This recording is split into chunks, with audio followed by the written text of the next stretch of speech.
everyone, welcome to the vlog. Hello. So the weather is too good. As you can see here,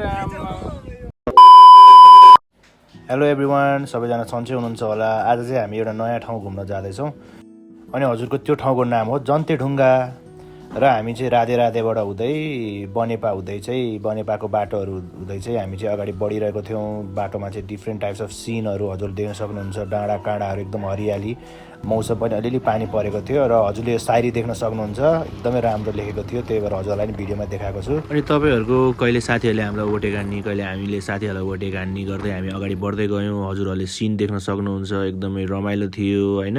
हरियो डाँडा काँडा, त्यही माथि तपाईँको बादलहरू पनि एकदमै सफा, पुराना घरहरू, एकदमै रोमाञ्चक यात्रा भयो हाम्रो चाहिँ। र अगाडि बढ्दै जाँदा चाहिँ ठाउँ ठाउँमा हजुरहरूले देख्न सक्नुहुन्छ भ्यूहरू एकदमै राम्रो हुँदै गइरहेको थियो। र हामी अगाडि बढ्दै गयौँ गुगल म्याप हेरेर, तर गुगल म्याप हेरेर त गयौँ अगाडि, तर हामी मेन डेस्टिनेसनमा पुगेनौँ। हामी त्यो ठाउँ त हामी पछि पुग्यौँ, नपुगेको त होइन, तर हामीले चाहिँ अलिकति गुगल म्यापले गर्दाखेरि चाहिँ यताउता बाटो बिर्स्यौँ। र बिर्सेर चाहिँ यहाँ हाम्रो पवन सरले चाहिँ बाटो हेर्दै हुनुहुन्छ गुगल म्यापमा, कन्फ्युज भएर है, कहिले हामी यता कहिले उता पुग्यौँ। अनि एउटा ठाउँ आइपुग्यौँ जुन चाहिँ तपाईँको, अनि यो ठाउँको नाम चाहिँ आदित्य मोक्षधाम रहेछ।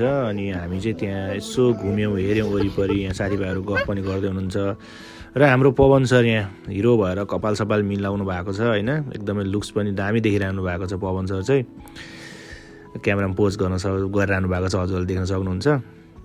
अनि त्यसपछि मैले आफ्नो पनि यसो कपाल मिलाएँ। अब के छ, यसो आफू पनि हिरो त बन्नु पऱ्यो। अनि वेदर अनुसार टक्क कपाल मिलाएर चाहिँ अब हामी चाहिँ के खाउँ, भोग लाग्यो भनेर चाहिँ नजिकको स्टलमा गयौँ र पानीपुरी चरपटे खाने हो कि भनेर चाहिँ हामीले त्यही सल्लाह गरेर पानीपुरी चरपटे मगायौँ। अनि यहाँ गमका गम, अब यसलाई चाहिँ अलिक फास्ट फरवार्ड गऱ्यौँ, खान त टन्नै खायो हामीले।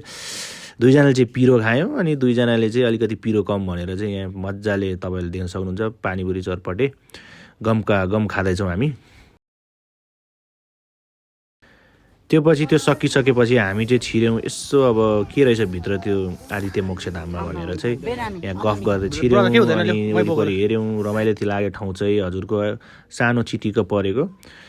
र यसो हेर्दाखेरि यहाँ अब हामी तपाईँले देख्न सक्नुहुन्छ पवन सर चाहिँ डान्स गर्दै हुनुहुन्छ। मन्दिरहरू म यसो हेर्दैछु ल, अनि यहाँ के भइरहेको छ भनेर वरिपरि हेर्दा चाहिँ यहाँ पवन सरले तपाईँहरूलाई टिका लगाइदिनु भएको छ, ल टिका लाउनु होला है। र त्यहाँबाट यात्रा हाम्रो सुरु भयो फेरि जन्तेढुङ्गातिर, र हजुरहरूले चाहिँ यो भ्यूहरू हेर्न सक्नुहुन्छ है त। ल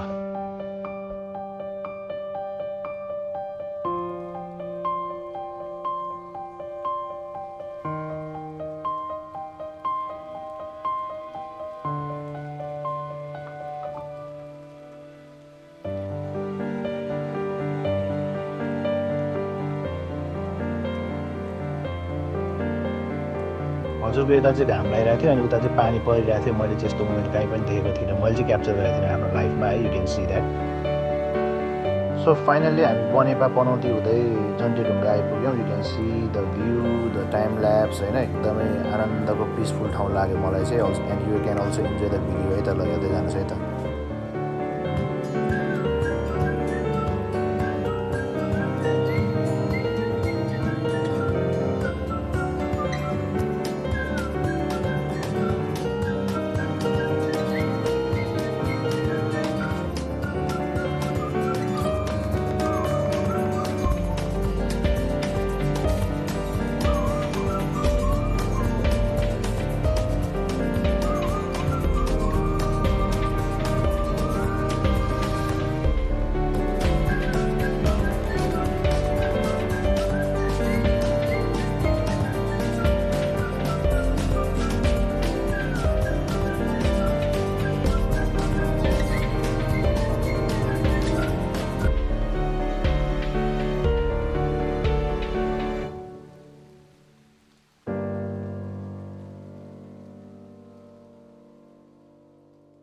अनि यहाँ चाहिँ पवन सरसँग दह्रो गफ चलिरहेको छ मेरो चाहिँ है। अब यहाँ चाहिँ अब यसो यताउता, त्यही त हो नि, धेरै पछि भेट भएको अनि गफसफ यसो मजाले नै गऱ्यो।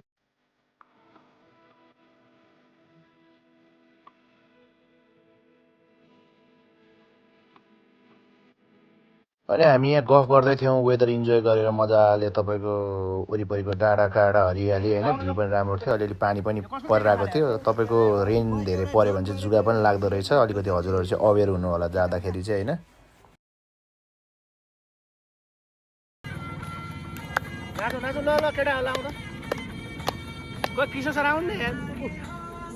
अनि एकछिन आनन्द लिएर हामीले नाचगान पनि सुरु गऱ्यौँ दाजुभाइहरू गीत गाउन थाले यहाँ म स्पिकर लिएर आउँछु नि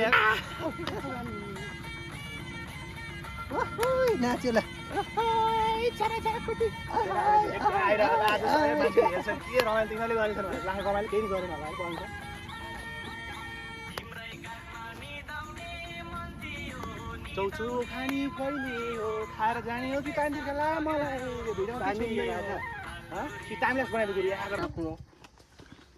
सो खाजा टाइम यसो हामीले लोकल काँक्रोहरू खायौँ चौचोहरू खायौँ यहाँ चाहिँ है त्यो पछि सिमसिम पानी पर्न थाल्यो अनि त्यो पछि हामी चाहिँ त्यहाँबाट निस्किन जाँदाखेरि चाहिँ अरू पनि भ्यूहरू हामीले देख्यौँ एकदमै राम्रो थियो हजुरहरू पनि आफ्नो बिजी लाइफबाट थोरै टाइम निकाल्न चाहनुहुन्छ भने चाहिँ हजुरहरू पनि गएर इन्जोय गर्न सक्नुहुन्छ काठमाडौँबाट नजिकै छ हस् thank you for watching my video